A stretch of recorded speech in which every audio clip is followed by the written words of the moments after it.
Okay, back to this. Mammary glands are modified. Am I on? I'm on. Shoot. Mammary glands. Mammary glands. It's not a mammary gland. Mammary glands are modified sweat glands, mainly composed of adipose tissue. Primary purpose is lactation, to provide food for the newborn. Signs that a woman is most likely pregnant would be breast enlargement, tenderness, and milk excretion. It's crazy we drink milk from cows. Just think about that. Think about that for a minute. Like in your cereal, healthy part of your breakfast, pregnant cows, milk. It tastes amazing. I'm not denying it, but like, just like, how's that normal? All right, the egg now has blastocysts, migrates to the endometrial wall, and becomes implanted a week after after conception. So the enzymatic activity that dissolves the endometrial tissue is to provide nourishment and development.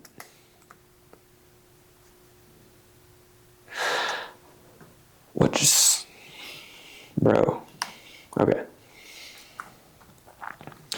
The egg, now blastocyst, migrates to the endometrial wall, becomes implanted a week after conception. So the enzymatic activity dissolves the endometrial tissue to provide nourishment for development.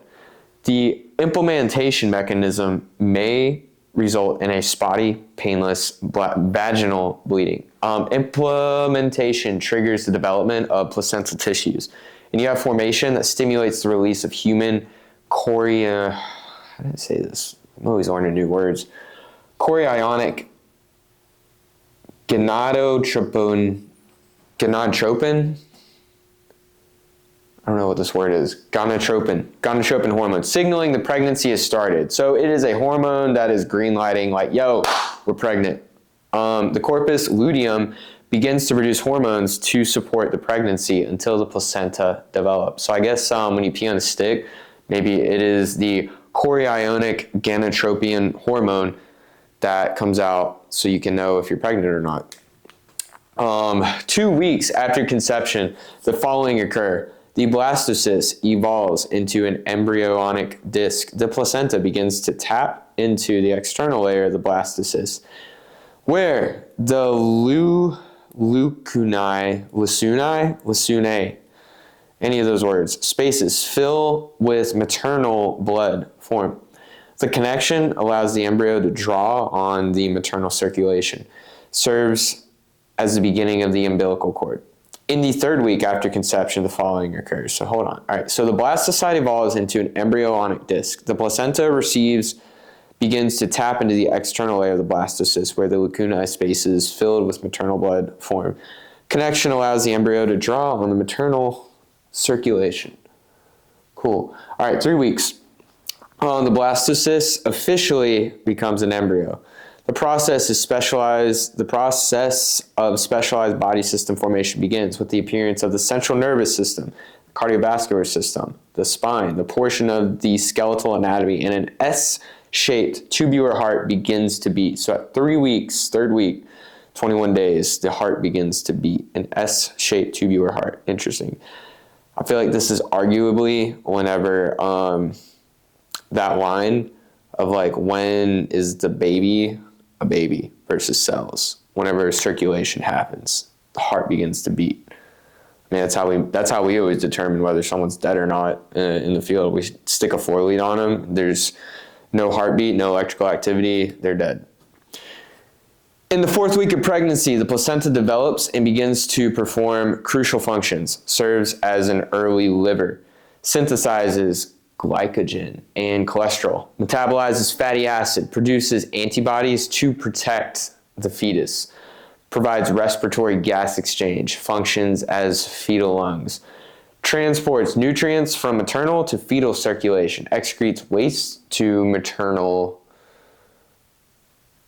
transfers heat from the mother to the fetus, produces the hormone of the chorionic gonadotropin, which means it maintains the pregnancy, stimulates changes in the woman's breast, vagina, and cervix to prepare for delivery and motherhood. Forms a barrier against harmful substances. It's fourth week of pregnancy. All of this happens. Serves as an early liver, synthesizes glycogen, cholesterol, metabolizes fatty acid. Crazy. The umbilical cord connects the fetus and the placenta via the navel. Fetal circulation is different than normal circulation. The umbilical vein carries oxygenated blood from the placenta to the fetus. The umbilical arteries carry the anterior venous blood to the placenta. Circulation bypasses the lungs until birth. Bypasses the lungs, oh yeah, because the baby's not breathing. So just like how your body basically takes circulated, why is my computer doing that? Dolphins. All right. So how your body basically circulates oxygenated blood to your muscles, to your kidneys, to your brain, everything. Now that oxygenated blood, that arterial blood, is going into the placenta or the baby, the fetus. And it is feeding every one of the baby's organs because the baby's not breathing. The baby lungs are still developing.